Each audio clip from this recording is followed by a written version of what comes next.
নমস্কার, কেমন আছেন সবাই? মানসী ভিলেজ ব্লগ চ্যানেলে সবাইকে স্বাগত। তো বাড়ির পেছনে লাগিয়েছিলাম আনারসের গাছ। তো সেই আনারস কিন্তু কাটতে যাব।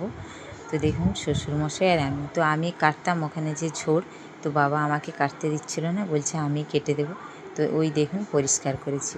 তো কয়েকটা গাছ লাগিয়েছিলাম, এখন দেখছি 10-12টার মতন গাছ হয়ে গেছে। তো আগের বছর দুটো ধরেছিল, সেটার ব্লগ দেওয়া হয়নি, তো তখন আমি ব্লগ করতাম না। তো এবছর দেখুন লাগিয়েছি এই আগেরই গাছ, সেই গাছেরই কিছু ছিল, তো সেইগুলো নিয়ে আর বছর হয়নি, এবছর হয়েছে। তো 4টা আনারস হয়েছে। তো দেখুন একদমই এত ভারী হয়ে গেছি যে ডগ বেয়ে পড়ে গেছে। তো বাবা ওইগুলোকে আগে কেটে নিচ্ছে ডগগুলোকে, তারপরে আনারসটা বার করাবে। তো দেখুন নিজেদের বাড়ির আনারস সে যটাই হোক না কেন, খেতে যে কী ভালো লাগে আর আনন্দ লাগে, খাওয়ার থেকেও তোলা যে আনন্দটা কি বলবো। তো আমি ক্যামেরা ধরেছিলাম, হাত দিয়ে দিয়ে বাবাকে দেখিয়ে দিচ্ছি। দেখুন ওইটা কাঁচা রয়ে গেছে, তো ওইটা আর কাটবো না, ওইটা যে বিপত্তারিণী পুজোকে হয়ে যাবে আশা করছি, তারপরে জানি না কি হয়। তো দেখুন ওইটা কিন্তু একদমই ভেঙে গেছে, তা বাবা হাত দিয়ে টানতেই কিন্তু চলে আসলো। তো ওইটাকে আর কাটতে হলো না। তো আর ওই বীজগুলোকে কেটে আবার এক সাইডে লাগিয়ে দেবো। তো সবগুলো লাগাবো না, কয়েকটা লাগিয়ে দেবো। তো আমি ঠিক জানি না যে 1-2 আনারস গাছ লাগালে অনেক হয় নাকি। তো আমি প্রথমে 4টা লাগিয়েছিলাম, দেখছি অনেকগুলোই হয়ে গেছে, 10টার মতো। তো আর বছর 2টো হয়েছিল, এবছর আবার 4টের মতো হয়েছে। দেখুন তো বাবা বলছে কী করে কাটবো, হাতে দিতে পারছি না, এগুলো না কাটলে। আমি বলছি যে করে কেস্তাটা ঢুকিয়ে কেটে নিই, সুন্দরভাবে কাটা হয়ে যাবে। তো এই আনারসগুলো আমি ভিডিওটা পরে ছাড়ছি ভয়েসটা দিয়ে। তো খেয়েছিলাম, এত সুন্দর মিষ্টি, আর খেতে কিন্তু সেই স্বাদ হয়েছিল। তো বাবাও খুব খুশি, বৌমা আমার লাগিয়েছে, তো বাবা শ্বশুরমশাই কাটছে, তারও খুব আনন্দ হচ্ছে। দেখুন তো ওইগুলো কেটে নেব, পরিষ্কার করে নেব। আর এইদিকে ছেলে খুব বায়না করছিল ওখানকে আসবে বলে, তো ঝোড়বন বলি, এমনি বন জঙ্গল হয়ে আছে, তো ছেলেকে আর বাবা নিয়ে আসতে দিল না। দেখুন ওইগুলোকে, বীজগুলোকে কেটে নিচ্ছি, ওইগুলোকে আবার লাগিয়ে দিলে কিন্তু হয়ে যায়। দেখুন তো ওইগুলো সব লাগাবো না, কয়েকটা লাগাবো। আর একদমই পেকে পুরো একদমই হলুদ হয়ে গেছে, আর কি সুন্দর একটা আনারসের গন্ধ আসছে, কি বলবো, বলার নেই। তো ছেলে ওইদিকে জানালার পাশে রুমে বসে বসে বলছে মা আমি যাব, মা আমি যাব। তো আমি ভয়েসটা দিলাম, শোনালে আপনাদেরকে ভালো হতো। আর কি সুন্দর সবুজ, দেখতে কত সুন্দর লাগছে দেখুন, একদমই দেখে মন ভরে যাবে। আমার তো বেশ ভালোই লাগছিল। আপনাদের কার কার বাড়িতে এরকম আনারসের বাগান রয়েছে অবশ্যই কিন্তু কমেন্টের মাধ্যমে জানাবেন। তো এই আনারসের আমি চারাটা নিয়ে এসেছিলাম আমার ননদের বাড়ি থেকে। দেখুন ওই দুটো বাবা কেটে জানালায় রেখেছিল, দেখুন কত বড় হয়েছে। দেখুন তো এবারে ঝুড়িতে রেখে দিবে বাবা। আরেকটা রয়েছে পরে, ওইটাকেও কেটে নেব। দেখুন ওইটাকেও এবারে নিবে। তো অনেকগুলো লতা পাতা গাছ হয়ে গেছে, সেইগুলোকেও কেস্তার ডগ দিয়ে বাবা পরিষ্কার করে নিয়ে পরে ওখানে কিন্তু যেতে পেরেছি, নাহলে কিন্তু প্রচণ্ড ঝোড় ছিল। তো দেখুন এইটাকেও বাবা কেটে নিচ্ছে। দেখুন আর কত করে দেখুন বিচি বেরিয়েছে, এক একটা গাছে, এক একটা আনারসে 3টে 4টে 5টে করে বিচি হয়েছে। তো দেখুন বাবাকে বললাম ডগেরগুলো রেখে দিন, বলছে না আমার ছেলে হাত দেবে, বলছে হাত কাটা হয়ে যাবে। ওই আনারসের গাছের পাতাগুলো কিন্তু কাটা কাটা থাকে, তো হাতে লেগে গেলে প্রচণ্ড, আর আমার ওইগুলো কিন্তু হাত দিলে প্রচণ্ড চুলকায়। তো বাবাকে বললাম ওইটা রেখে দিন না ডগটা, বলছে না রাখবো না, সব কেটে নেব, শুধু আনারসের বটাটুকু রাখবো। তো বাবা ওই করে হাত দিয়ে ভেঙে নিচ্ছে। দেখুন দেখুন কত।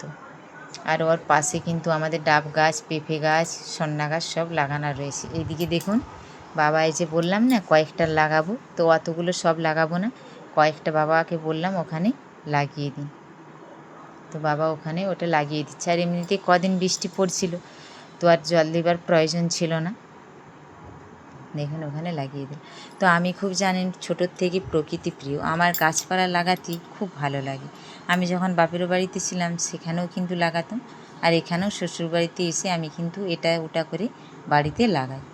আমার খুব ভালো লাগে যে নিজের হাতে লাগাবো, তাতে সবাই মিলে খাবো, তার মজা আনন্দটাই কিন্তু আলাদা। কিনতে তো পয়সা দিলে সবসময় পাওয়া যায় সব কিছুই, কিন্তু নিজের হাতে লাগিয়ে খাওয়ার ভাগ্যটা কজনের কপালে থাকে বলুন, এটাও একটা ভাগ্যের ব্যাপার। তো বাবা মাটি দিয়ে লাগিয়ে দিল। তো এটাকে খুব বেশি না করে লাগালেও হবে। তো আমাদের হয়ে গেছে। এবারে বাবা আমি চলে আসছি, আর বাবা কি হাসি, এক মুখ হাসি নিয়ে বাড়ি ফিরছে। দেখুন 3টে আনারস, কম কথা আরেকটা হয়ে যেত, আরেকটা কাঁচা ছিল।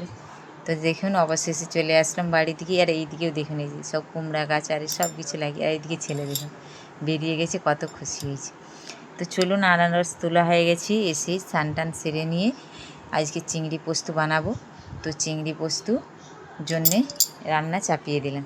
তো এদিকে তেল গরম করে দিয়ে দিলাম চিংড়ি মাছ। চিংড়ি মাছগুলোকে প্রথমে ভেজে নেব। তো আমাদের বাবা চিংড়ি মাছ খেতে খুব পছন্দ করে, কিন্তু আমারও খেতে ইচ্ছে জাগে, কিন্তু আমার অ্যালার্জি রয়েছে বলে আমি একটু অ্যাভয়েড করে চলারই চেষ্টা করি। তো চিংড়িগুলোকে ওখানে দেখুন লাল লাল করে ভেজে নিয়েছি। তো আমি একটু কড়া করেই ভেজেছি, শক্ত হবে না, কারণ আমি আবার পোস্ততে ভালো করে ফোটাবো। ওই একই তেলে আবারও আরেকটু তেল দিয়ে দিলাম কালো জিরে। জানেন আমাকে কালো জিরে যে কোনো তরকারিতে দিলে খেতে আমাকে কিন্তু খুব বেশ ভালোই লাগে। শুধু আমি না, আমার শাশুড়ি মা আরে সবাই কিন্তু পছন্দ করে কালো জিরে।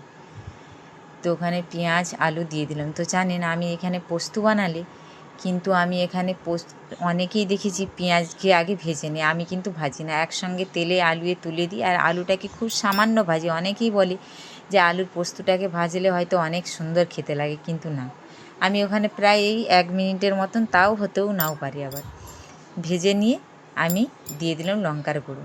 তো এই সময় লঙ্কার গুঁড়োটা দিয়ে জল ঢেলে দেবো। এইভাবে আমি যেইভাবে বানাচ্ছি এইভাবে পোস্তটা খেয়ে দেখবেন, খেতে অসম্ভব সুন্দর স্বাদ হয়। সত্যি বলছি, আমার মতন করে কে বানিয়ে খেয়েছেন এরকম অবশ্যই খাবেন। তো অনেকেই বলে যে পোস্তুয়ে তেল লাগে বেশি, আমি বলবো একদমই না। পরিমাণ মতো যে যতটুকু তেল খাওয়া উচিত, শরীরে দরকার সেইটুকুই খেয়ে পোস্তটা বানাবেন। আমি যেইভাবে অল্প তেল দিয়ে বানিয়েছি, খেতে কিন্তু দুর্দান্ত স্বাদ লাগে, দুর্দান্ত। যে আলুটাকে একবারে ভাজা তেলে ভেজে নিতে হবে ওইটা কোনো মানে নেই। দেখুন তো এবারে আলুগুলোকে একদমই খুব সুন্দরভাবে সেদ্ধ করে নেব, যাতে আলুগুলো সেদ্ধ হতে হতে নাড়তে চাড়তেই যেন একদমই গলে যায়। আর আমি একটু কাদা কাদা টাইপের পোস্তটা আজকে বানাবো, একদম গোটা গোটা আলুগুলো যে থাকবে কোটা কোটা সেরকম না। এইদিকে দেখুন, আর ওইদিকে কথা বলতে বলতে ভুলে গিয়েছিলাম, আমি সরষে আর পোস্ত নিয়ে নিয়েছি। তো দেখুন এইদিকে একদমই সেমভাবে একদমই আলুকে একদমই গলিয়ে সেদ্ধ করে নিয়েছি। এই জলটাও একটু মেরে নিয়েছি। এবারে দিয়ে দিলাম পোস্ত আর সরিষা। তো আমি পোস্ত আর সরিষা দিয়ে আমি কিন্তু বেশি ফোটাতে পছন্দ করি না, তাহলে কী হয় বলুন দেখিনি, পোস্তটা খেতে খুব একটা স্বাদ বা ভালো লাগে না।